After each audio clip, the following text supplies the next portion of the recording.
Hello and welcome to another late night talk. My guest this evening is Christopher Buehlman. He's the guest of several horror novels, and tonight we're talking about his first fantasy novel, The Blacktongue Thief, available from Gollancz now. Go out and read this excellent book, and we're going to talk all about it. So thank you for joining me this evening. Great to be here. Thanks for having me, Stephen. my pleasure, my absolute pleasure. Love the book. It was one of my top 3 reads of 2021, and I've done a video about it and the other books, so people can go and check that out. So let's just talk a bit about, this was your first foray into fantasy, and I heard you say that in another interview that horror has a kind of emotional foundation. There are certain things that you have to do, build up to kind of scare moments and then kind of slow back down and build up again. But was fantasy a lot more freeing because it doesn't have the same kind of constraints? Yeah, indeed. It felt like the difference between writing form poetry and free verse poetry. Actually, it just felt like, whatever I wanted to do, as long as it was engaging, was fair play, and I didn't need to constantly refer back to this palette of dread and fright, which I enjoy. I enjoy painting with that palette, but it was nice to have a different kind of experience. My theory is that fantasy is basically the ultimate cheat code, and you can tell any kind of story you want within the fantasy genre as long as you have certain trappings, and the audience will be okay with it. That's my kind of theory. I don't know if you agree or not. What would you say are some of the trappings that one would have to have in order to call a story a fantasy? I knew you could ask me that. I think you can't have technology beyond a certain point. I think steampunk is okay. I think flintlock fantasy is kind of the peak. Some flying machines. You've got to have swords in there. Even if there's guns, you've got to have swords. There are some fantasy books without some magic, but my kind of theory is, why wouldn't you have some in there to some degree? So I think that's kind of expected in the background. Language is usually not modern. People don't say, yeah, okay, and how are you doing? It's all very, it's not these and thous necessarily. So there's language, there's world building, there's expectations from the reader. And as long as you touch all these kind of points, even if it's only a little, you can get away with it. I cheated on my books completely. So I did, but that's my kind of theory. But that's just me. Yeah. I wonder, I wrote a book called The Necromancer's House, and wasn't really even familiar with what the parameters of the genre urban fantasy were, and turns out it fits very neatly into that, as well as horror. But I've written a couple of things that you could credibly argue are fantasy as well as horror. Between Two Fires and The Necromancer's House, I'm thinking of. Yeah. So now that you've got a book kind of in both camps, fantasy readers and horror, have you found overlaps between the audience, or do you get people who's just saying they've just come to you from for the first time? Or do you get some horror fans that say, oh, I loved your horror, now I've come to your fantasy? Because I think there's some overlaps, but I also think they're quite different readers at times. I think they are largely different readerships. I think you will find more horror readers who also read fantasy than the reverse. And for proof of this mathematical formula, I will refer you to any bookstore, and you can use your tape measure to see how many shelves are dedicated to horror versus fantasy sci-fi. I believe it struck me first in a Books A Million, where I was looking at their horror section, and it was about 5 shelves, and about 3 of them were from the very large branded horror authors we know, and 2 shelves with just a smattering of other authors. And then I went and I looked at the fantasy sci-fi, and it was like 2 or 3 bookcases. Not that my decision was entirely commercial. There was a commercial element to it, because quite honestly, my first 5 horror novels had not found a larger audience yet, and it was my agent who prodded me and said, what other genres do you enjoy reading? And I said, fantasy very much. And she said, would you like to write a fantasy novel? And it turned out I liked the idea, so here we are. And so I know a big part of your life at the Renaissance festivals, and I believe you roast people as Christoph the Insulter. Is this true? Guilty as charged, indeed. I have a stage show and people bring their friends and they'll pay me money to verbally abuse their friends ridiculously and comedically. So I try to be as fantastical as Cyrano de Bergerac, but it is very blue. So yeah. Do they prep you with information, or do you just do it all kind of off the cuff? No, it's they will do that if somebody comes to me in advance of a show and says, "Hey, it's my mate's birthday, and he's a dentist, and here's some things you shouldn't talk about." And Right. they'll sometimes do that, but 95 times out of 100, I'm just sizing them up and trying to take my best guess at where their line is and trying to get my toes just below it so that they're laughing too, but it still seems provocative. Have you ever done stand-up comedy then? Because a lot of that used to pull on the audience, not anymore, but used to. I think that we're describing stand-up comedy actually, because that I don't know what else I would call what it is I do. It's very pointed, Yes. It's got a very specific apparatus, but I am still a lone individual standing before a crowd saying things that God's willing will make them guffaw. So yeah. But you haven't gone into comedy clubs and done it. I looked into that, right? But first of all, most comedy clubs don't want the comedian, don't want to establish the precedent of a comedian taking money from the audience, and directly they want to do that. In fact, they're very well geared towards flattening out the pockets of those who wander into the place. So some comedian now saying, "Well, give me $20 and I'll insult your friend," and they don't want that. Besides which, at a Renaissance festival, I'm doing 3 to 4 sets a day. Wow. Yeah, so it's intensive. Those sets will last sometimes 45 minutes to an hour each. So I'll be talking, just me talking for 4 hours or so. But it's lucrative, and it got to a point with the mechanisms I came up with to make the show function that I was, making really, really decent money, very good money, in fact. And I really had no incentive to go start over on the comedy club circuit, staying in hotels for a day or two instead of, in a trailer with my wife and circle of friends for 2 months. Sounds much more appealing. Yeah. than anonymous hotels across the country. Right. As you tour around. There's so feeding into that, I guess, there's a lot of humor in the Blacktongue Thief, and some of it feels very, very British in nature, the style of it. And I know that Kinch, the main character, is kind of based loosely on Irish. And in fact, I think you do a couple of readings and you have like an Irish accent. Did you realize you're doing that? Obviously, right? Yes. Okay. I'm doing my best to do one. I studied a Western Irish dialect tape for that, and tried to watch comedians and such from the area. So yeah. Have you spent any time over here in England? I have. I had my first backpacking jaunt over there when I was 21. Nice. And I performed sort of a reverse C around the island and then came back. So I guess I made it a D. But yeah, I started, or no, a C, yeah, then a reverse D, because I started off in London, okay. Hitchhiked out to Salisbury, Isle of Man, York, Edinburgh, back down. Wow, yeah, that's a good old hike. It's a good old round. Yeah, it was fun. This is for, I'm 52 now, so this was back in 1990. So these were the days when you'd have to get your little phone card and charge, to make your phone call, and it was ruinously expensive to call back home. So you wrote letters. I remember those. Yeah. I'm older than I look. Yeah. So tell me about some of the world building in this book.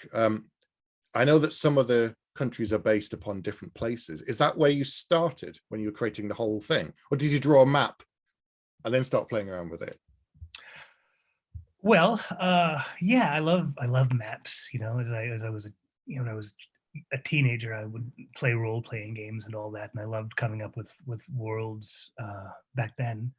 So yeah, there was a map, and I really, it's hard to remember now. It's all become kind of a stew of creation when I did what. Um, I know that, as you've said, I wanted the main character Kinch to have, sort of an Irish or Celtic at least flavor to him. Mm. Um, and it felt natural to have his country be sort of under the yoke of a larger country that had uh, imposed its language upon them. But then I flavored that with, I said, well, what if these Galts are rumored to be descendants of an extinct off branch, and we might as well call them elves. Um, so the idea being, when they go back and they find a fellow in the peat, um, a lot of times it'll have pointed ears and be a bit smaller, and have really exotic, jewelry and such, or at least the rumor goes. And then because all of the countries and all of the different races feel very, very distinct. I mean, all of them are human apart from the goblins, which we'll talk about, but they all feel very, very unique. The Spanthians, with the love of their horses, but even the way they talk is very different, and their attitudes are very different. Right. Right. Well, you know what I did? I didn't go off saying, okay, I want to make the Galts the Irish. I decided to say, what if the Welsh and the Irish and the Scots and the people of Brittany sort of all had another. What if there was another branch of the Celtic people? We can call them the Galts. What if there was another branch of Iberian people? So instead of just your Spanish and your Portuguese and your Catalans, you also have your Hispanians. And then I just remove them from our world and put them in their own world. Yeah, well, it gave it a very unique flavor that has. As soon as I started reading, I felt that you had spent time with these characters, and when they have the conversations, there's barriers between them, because even though they're speaking the same language most of the time, they kind of butt up against each other, which you don't often see in fantasy books. Right. It's very convenient to have everybody speak the same sort of trade English, or the common tongue. Common tongue. Yeah. But unless you've got a cohesive empire, I don't see that makes sense with the way that we've seen history roll out so far. When people spend great periods of time in their own little enclaves, their languages mutate. So it just didn't make any sense. But I did find it fun that the Galts and the giants might share a common ancestor, so that, much to his surprise, when Kinch finally meets giants, at least one kind of giant, he can speak to them. Yeah, that somewhere in history there's a very common ancestor that you go back far enough. Like people say, oh, we're descended from monkeys, and it's like, well, we're not, but we have a very common ancestor. If you go back far enough, we're not actually descended from monkeys. I don't know if you know the same people I know. The flat earthers and why aren't the monkeys in the zoo evolving? I've been for years, and I never see them evolving. Right. Okay. Yeah. So I know that you said that the world building took you a while, but once you'd got that done, the writing was quite fast. Is that because basically all the pieces were in place and you just kind of weave between the things with your story? When I say the writing was quite fast, I don't know if that's quite accurate. I did do a big chunk of it all within a year or so. Yeah. But then the ending felt incomplete, and I sort of showed it to my agent, and she encouraged me to push it farther. And so about the last quarter of the book,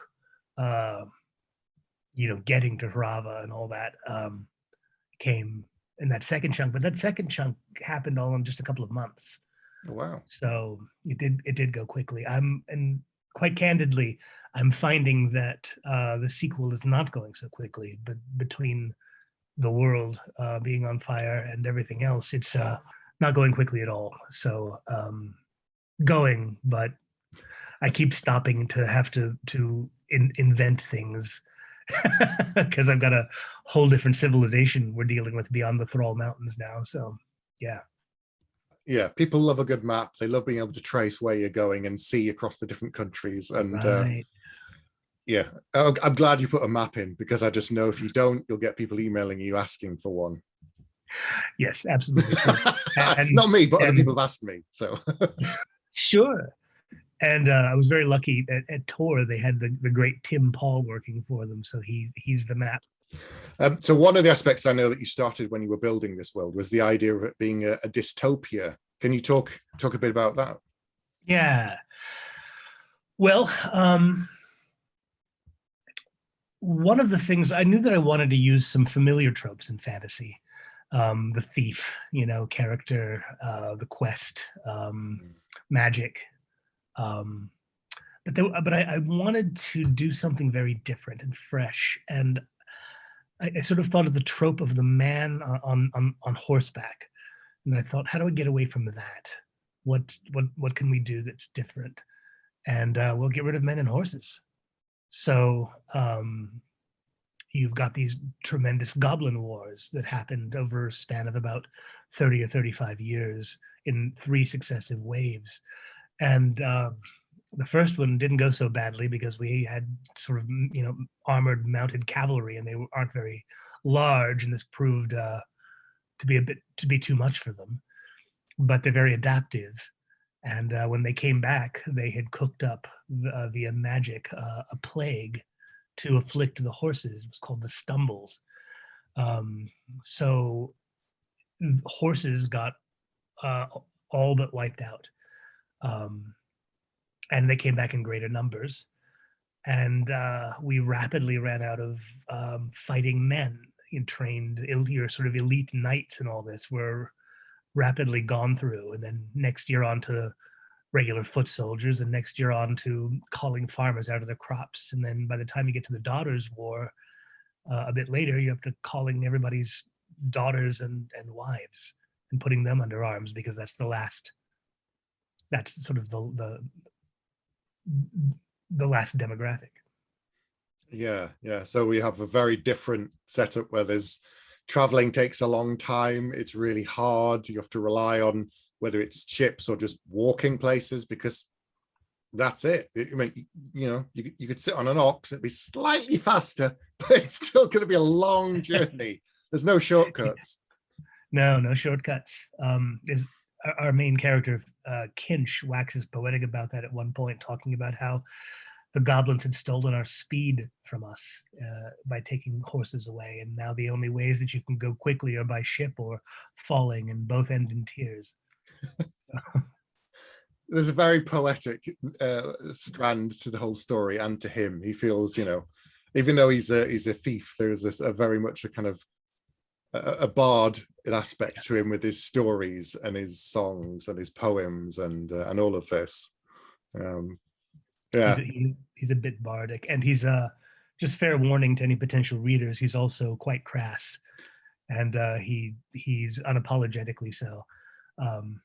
Which is of course an outshoot from the author, and I can't help that.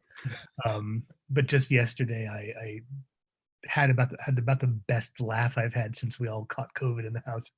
I came up with a song, and I said, "What if there were a song that is what you sing when you wish to start a fight at dinner, or you wish to be ejected from wherever you are?" Because it's like the Aristocrats, but in song version. So it's this incredibly vulgar song that just gets progressively worse. So you've really got to throw the singer out if you don't want things to get to the point where it's put people off their food. So I was writing this incredibly immature song. Yeah. That's going to be in book 2 then. That's going to be that to look forward to. Yep. Excellent. So when you were building this world, do you discuss your ideas generally with anybody? And with your other books, do you talk them through with anybody, or brainstorm, or your wife or friends? Oh yeah. My wife loves for me to read to her in a traditional reading time, because she loves to cook, And I used to love to cook until I married her and realized how much better she was at it. And also took inventory of how long it was taking me to go and buy the ingredients and make the food. And when I'm really in the zone and I'm writing, I pretty much have time to write and then try to get some kind of exercise so I don't, turn into a 400-pound author, and then spend time with her. And so yes, her cooking satisfies, pleases all masters. So it's when she's prepping the food. She likes to have some kind of audio entertainment. So she'll listen to a show if I'm not, producing, but if I am, I go and I read to her while she's chopping garlic and all. Nice. Yeah. Does she feedback comments like, oh, I like that bit, or not Yes. sure, or you Yes. instant feedback straight away? Yeah, she waits till I'm done, but then she'll say what needs saying. So yeah. And I have some other close friends I go to, and they've all got sort of different specialties. Got a friend named Kelly, who's just brilliant, and she reads so much fantasy that when I read stuff to her, she'll be like, yeah, what if it's this? She'll just see right to a good solution or to a good improvement. She's really good at tweaking things. I don't know if it's similar for you, if you have different strengths in your various friends that help you when you're putting things together. Yeah. There's an author friend called Mike Shevden, who's an archer. He's been doing archery for years. And so when I was trying to do some archery, I think in one of my earlier books, I said to him, well, it's not ready, aim, fire. What is it? Because that's a gun. That's, and he was like, yeah, it's not. And then we had to go around and work out what it was. And I said, is it ready, loose, or is it? Eventually we settled on something. I can't remember what it was, but it wasn't fire, because that's not what you say. No. And I then, years later, I then did archery myself for a couple of years, and got okay at it. And they never said that. They never said that on their range. They never said fire. So, but you see, that's it. We don't get together in a mass now with our bows and have to shoot at an enemy coming at us. So we don't need that signal, So, because I enjoy archery as well. I got into primitive archery about 22 years ago. Wow. And yeah, and it's great fun, and it actually informed not only this book, but it came in quite handy when I wrote Between Two Fires, which is the medieval horror novel set during the Black Death in 1348 and 49. And the knight who's the protagonist, he's French, and he fought at the Battle of Crécy. So he will have met English archers and had a terrible experience with them. But writing the battle scene at Crécy, it was very helpful to have actually drawn a bow. Yeah, this is it. And now I twitch when I watch something like Lord of the Rings, and they're just there for like 30 seconds. I'm like, right. You can't hold it for that long. You can't do it. It's like shut up. I'm trying to watch the film. There's always something. There's always someone who's an expert on something. And it's like, you've just got to let it go so you can watch the film. But yeah. Do you know? Oh, go ahead.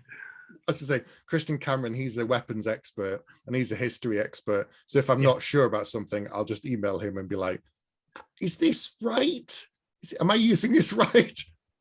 I really enjoy his Twitter feed, Writing Fighting. So good. So good. So good. Like you say, who would win if someone had like a spear and then someone had a shield? How does it work? And you'd be like, okay, well, I'll go out and I'll show you, and you get a demonstration. They're brilliant. They're brilliant. They're just so good. And the other thing was, I've written lots of blacksmiths. That's another kind of trope in fantasy. There's always blacksmiths. There's always people making weapons. It's usually steel. And I did my research, and it was still not right. And then I made a sword a day. I had one of these experiences. We go to a forge for a day, and me and my brother made swords. It wasn't we didn't make a whole sword, because you can't in a day. That's lying and it's cheating. But we did lots of shortcuts, and we made something that looks like a sword. And so afterwards, I apologized to all the blacksmiths that I would do better going forward. So. Yeah, outstanding. You just learn by doing it, all of these things. It's true. Yeah, working at Renaissance festivals for all of these years has given me a wealth of people I can tap about things. I mean, I've got friends who are very much into the history of European martial arts, so I can talk to them about, you know, what would this fight look like, or I'll choreograph a fight and write it down and send it to them and have them comment back to me. That was very useful in Between Two Fires as well. Yeah, I was going to say, and the language as well, because the language, as I said, and the swearing has a very kind of English feel to it in the books most of the time. Yeah, I knew where I was centering it, so I was trying to be true to that flavor. But again, when I wrote Between Two Fires, the knight was French. So if you go back and you look at that book, the way that he's swearing, French was my major in college, so I'm pretty fluent. And they don't say fuck in the way that we do. They if a Frenchman stubs his toe or hurts himself, he tends to say, "Oh putain, whore," and you're insulting somebody. One of the words they'll use is con. Oh, il est très con. C'est un connard.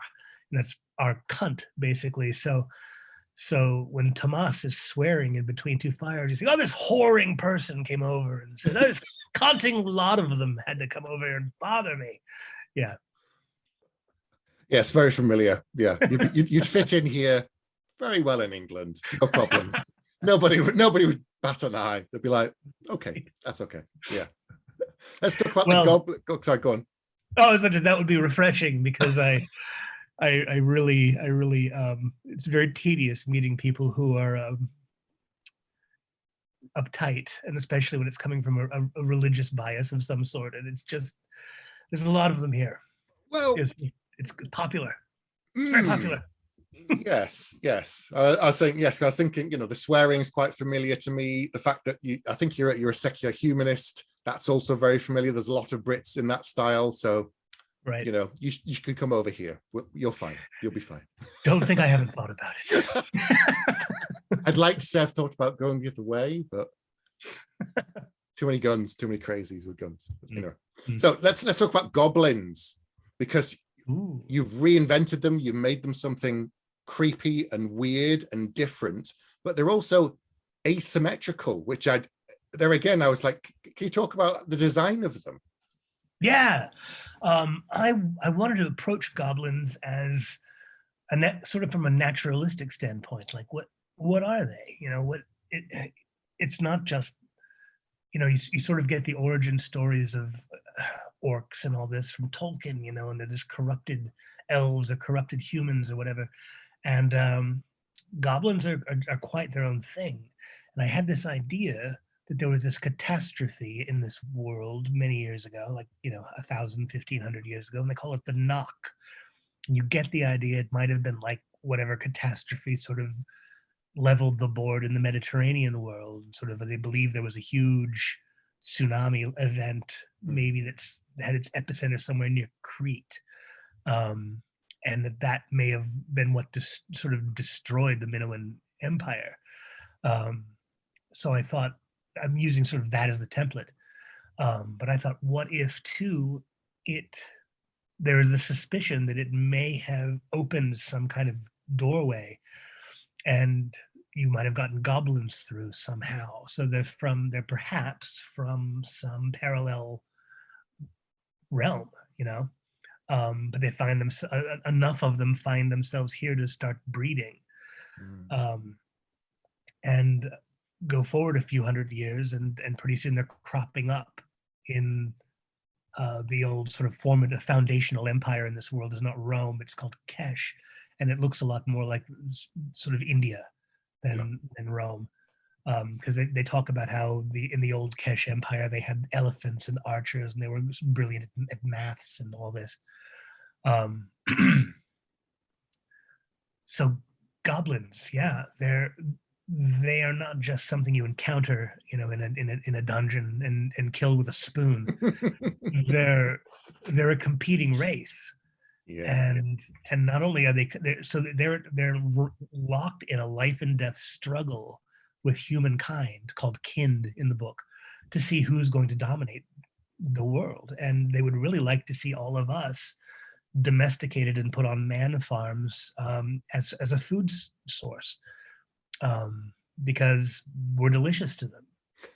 So here's this civilization, and we've got to deal with them and fight them. But occasionally, some factions of humanity even trade with them. But really, we're on the menu. And but talking about their anatomy and physiology,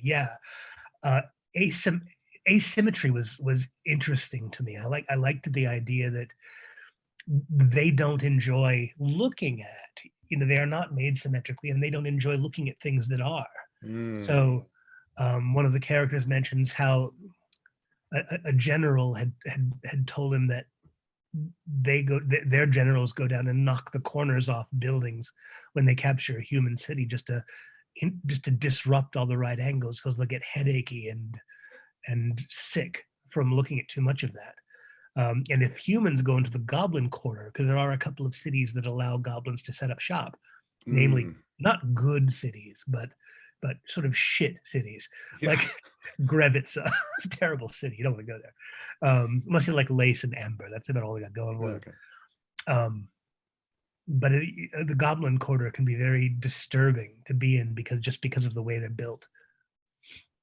Yeah, I can't remember the name of there's one chapter, I don't want to spoil it for those who haven't read it, but there's a terrible chapter where Kinch and his friends are in the same city that's shared with the goblins, and they're essentially on this other line of like a line down the middle of a portion of the city in the goblin quarter, and just the kind of conversations and the taunting and what happens, that was incredibly disturbing, because they're sort of living together and there's no real harmony. There's kind of tolerance, and it's almost like a game.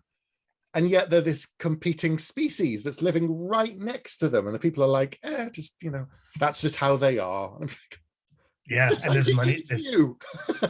But there's money to be made. They've conquered all the hot lands, so now they've got a monopoly on tiger pelts and coffee and things like that get in tropical lands. So what are you going to do?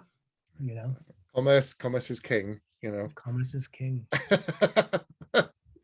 So I saw that in the book there's a game that they play, a card game called Towers, and I saw that you were working out all the bugs, actually making it into a real game. Have you worked out all the bugs yet? I've worked out enough of them that I'm ready to move on to a new stage. I mean, it's not enough for sort of me and my wife and my friends to play it anymore. I've got to get it out into other hands. So what's next? Is it a Kickstarter? Is it a crowdfunding thing? Or that's what I need to do, but the problem is I just haven't got enough hours in the day. I mean, right. I've got this novel to write, second book. Do. But yeah, I mean to crowdfund it. I've been working with an artist. I've got like 3 images down, but I'm beginning to, and they're brilliant images, but I need to just buckle down and get it done. I don't know. I'm not very good at time management. That's not a skill I've really got. But yeah, Towers is a functional game. It is a little bit, the first go round or two, it's difficult, but the same with poker or any other fairly complex game that's been around for a while. But I'll tell you what, Towers is loads of fun. Okay. Because there are so many paths to victory and defeat, and you really don't know. It's not like sort of playing Monopoly and some fucker has everything. It's just a question of how long it takes everyone else to expire. In Towers, yes, people have advantages, but if you play the right strategy, you might turn them upside down. There are ways to win. There are cards that will level things. Yeah, and it's actually very humbling knowing that even though I've made this game up, if it gets out in the world, there will come a day where there are players I can't beat, because people who can count cards will kick my ass. I can't count cards. I'm not very mathematical. But a math-oriented person who's also got a good head for strategy, a good chess player, would really, really dominate in this game. So in the back, I think it's in the back of the book, you've got pictures of the days of the week and the seasons, and were you playing with some of the kind of celestial and events and things? Is that kind of something you might have in your books as well? Oh, do you mean like planetary conjunctions and things like Yeah, that? and things like that, and different sort of stuff. I haven't really done any of that yet, but it's not out of the question. Okay. Yeah. A couple of other people have done, so like Jonathan French in his Grey Bastards series, he has something where there's a conjunction called the blood moon, and no one knows quite when it happens apart from one race. The halflings know when it comes, and when it happens, it drives all the centaurs insane, and they turn from this kind of relatively chilled into these bloodthirsty savage creatures that try and eat and kill everybody and fuck everything. And Mark Lawrence did something even wider in his Ancestor books, where it's not a spoiler, the world is essentially going into a new ice age, and the only place people can live is on this one strip around the earth that's controlled and kept free of the ice by some ancient technology, and so they're all just fighting for territory amidst this channel that's around. It's like an equator, but it's not, but that's like the only place they can live, and every year the ice is getting thinner and people are fighting, and it's one of these things where once you hear it you go, yeah, why is it always the same amount of hours of daylight, and why is it always one sun and one moon, and what happens if it wasn't? And right. No, I that interested me, so I gave them, so what and because I'm lazy and bad at math, I was like, what if they've got 360 days in their year, so that it works out evenly, so you've got a 9-day week. yes, the full moon always comes on the 1st, and the dark moon, the new moon, always comes on the 19th. Maybe that's how they began their calendars in the first place. Day 1 is that bright moon, right? Yeah. I love it. I love all that sort of stuff. It just, I love going through back to the book. When you're saying today was the first of something, I'd go back and look at the book and go, okay, I know where I am now in the kind of the arc of the year in the book. Yeah, it's fun naming months too, months like Highgrass and Horfrost, Yeah. Yeah. It's really, and I put really another season in there. So there are 5 seasons, not like N.K. Jemisin's 5th season, but there are 5 regular seasons, and one of them, because they're broken up seasons of 2 months instead of 3, and so you have one called the Gloaming, which is sort of that time when it's that sort of late autumn, early winter time when it isn't snowing in earnest yet, but all the leaves have fallen. Yeah, I love that sort of stuff. I do too. And there's a lot of magic in the book. There's different kinds of magic. I love the idea that Kinch has this thing that's quite subtle, and he has something that's secret that no one really knows. But then there's broader magic. There's the powerful witches and wizards out there that are very few and far between. Can you talk about how you built some of that kind of different magic systems into the world? Yeah. Yes. I love the idea of magic costing something, and the magic in this world is not as expensive as it was when I first came up with a magic system in the book The Necromancer's House, which is being urban fantasy and horror. It's sort of, you get the idea from these broken people who are using magic in the Necromancer's House that it's not really worth it. It's going to end up costing you more than it gets you. There's sort of a guy who's 52, 51, but he's keeping himself looking 35 via magic. But as he ages, it gets exponentially more expensive, so he's draining the other things he's trying to do magically, like he's got his house, spells are on his house so that it remains hidden, and as his youthfulness costs him more, his house is coming back into view and he doesn't realize it, and people are coming after him, so that's not something you want to have. So it's not as expensive here, but it's also not, there aren't as many people who can do it at a higher level. You have a few extremely powerful witches and wizards. You have a woman named Deadlegs, and you have 2 older ones called Knockbur and Fulvir who are still alive, and they're sort of independent magickers. You have a magickers guild, but a lot of them are hucksters, not the real thing, or not very powerful. But the ones who are powerful are quite impressive and not to be trifled with. Yeah, and there's kind of hints of Baba Yaga and other things, and I really, it's that thing of parts of it felt familiar that helped it make it feel more realistic and less of a jump from an imagination. Yeah, well, it's fair to say, and Baba Yaga appears in the Necromancer's house, and she's a favorite mythology of mine.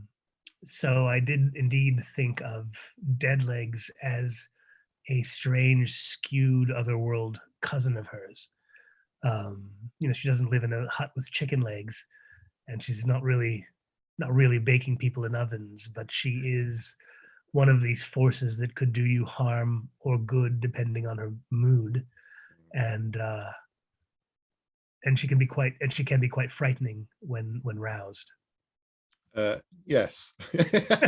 Yes, having read the book, I could say, without spoiling it, yes, you can. Absolutely. I like there's a lot of mystery in the book as well, not just about Kinch himself and what he's doing, but around the magic and some of the characters. And even when you find, as you get towards the end of the book, there's still more mysteries to unravel as you go through the story. So I really liked that even at the end we have some answers, but not all of the answers. But it feels fairly self-contained, but there are more adventures to come.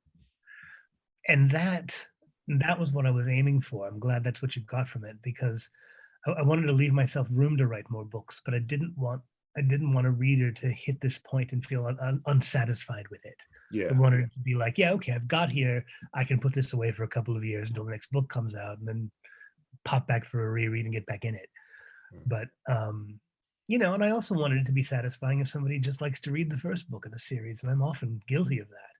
I can read a first book in a series, thoroughly enjoy it, and then just feel that I want to be off to other things, and fair play. So yeah, I wanted to give people who chose that path, their out. Yeah. I as a reader, sometimes I'm like that, and as a writer, I'm becoming more like that as well. I'm a big fan of Jim Butcher's Dresden's Files, and he's on like book 18 or something. And a few years ago, I would have been there going, "Come on, do the next one, come on." Now I'm like, whenever he gets the next one out, I'm okay with it, because the idea of doing more than a trilogy or like 6 books fills me with such dread that after 20 years in the same world, I'd be like, oh God, just kill everyone and stop writing it. It must be tempting. I'm not surprised he takes rests and does a different book in a different series and then comes back and clears his palette. I mean, that's the only way to do it, I think. I enjoy the way Abercrombie does it. He'll give you a trilogy. Yes. He'll be like, all right, we'll attach these 2 complete standalone novels in the world of the trilogy. And then he'll be like, oh, a new trilogy, next generation. Yeah. Fun. It's familiar, but it must also be quite a charge cataloging how the world has changed in 25 years. So yeah. It's, I guess it's comforting because you can build on the foundation that you've already used, but a bit freeing because you can just move stuff on. Like we're saying, technology could have moved on, the world's moved on, people's attitudes have changed. It's no longer what it was. So yeah. Oh, and he's got those worlds moving fast technologically. Age of Madness, Industrial Revolution. Yeah, I've read book 1 and 2. Yeah, book 1 and 2 now. So of the Age of Madness, the new one. Yes, of the new one. Yeah. I read the 3. Oh, okay, with the final. All right, okay, you're ahead of me. Yeah. Oh, it's good. It's really good. I will venture to say that the Age of Madness may be the most, speaking from an artisan's perspective, it may be the most well-tooled and well-crafted trilogy I've yet read. It feels like nothing is wasted, and everything is satisfying. It's chef's kiss. But as a person who loves history too, I'm like, shit. He went from, it felt like we were circa 1500, in the first batch, and it feels like we've suddenly moved on to mid-17s somehow. Yeah, because now everything's industrialized and we've got factories everywhere. And, and child labor and yeah, filthy water in the rivers and the mills, and it's all just very, very grim. yeah. But boy, done so well. Done so well. Very, very good. Yeah, different flavors. So you're busy beavering away on book 2 at the moment, and it's going to be, is a trilogy, is that right? That is the plan. Okay. That is what we are working toward. Although we're also, we're still in open channels discussing that. I've got a pretty clear idea about what's going to happen, but how it is, in what way it is meted out is still in question. I agonized for a long time about whether to keep Kinch's voice, because I love it, but I also wanted to tell a larger story, and he's when you use first person like this, it's limiting. Mm-hmm. So it's very double edged. So I did I want to have the second story revolve more around Galva, and I did some experimentation with using her voice. But I ended up deciding to stay with Kinch. But it is challenging figuring out how to tease out this larger story from his unique perspective. Yeah, I haven't done a novel in first person yet. It's one of these things I'm going to do at some point, but it's that thing of, we trust him to a point as a reliable narrator, but equally, if you want to see something else in another part of the world, you can't. He has to be told about it so the reader can find out about it, which is another constraint, I guess, at times. Yeah, but again, to use the analogy of form poetry, I mean, this is another form. Mm-hmm. Yes, it is limiting, but limiting can also be very freeing. True. I really enjoy using the fact that he is hips deep in the world to communicate things without communicating them. I love using moments where he's not being fully truthful with you, but he communicates to you that he is doing that. So that if you are a more sophisticated person, you can pick up on, and you know what I'm talking about at this point, I'm sure. You can pick up that there's been an event and it went the way. But if that's not something you care to think about, you don't really have to. So. No. Yes, yeah. bit of sleight of hand. Yeah. So readers who get it. And those who don't, that's fine. But I suppose you could always explore, short stories from Galva's perspective, and that allows you to tell stories from the past about her that we haven't seen, or places that she's been that we haven't seen, and carry on with Kinch's story through the trilogy. So people love expanding world, kind of branching stories out of stuff. So the story I'm really dying to tell, but it doesn't fit chronologically, is the story of the Daughters' War. I really very much want to go back and show what happened there. And and again, this is another thing that's hanging me up, is that, I've got this perfectly good story about what's happening to them after they cross these mountains they're going into, or as they cross these mountains.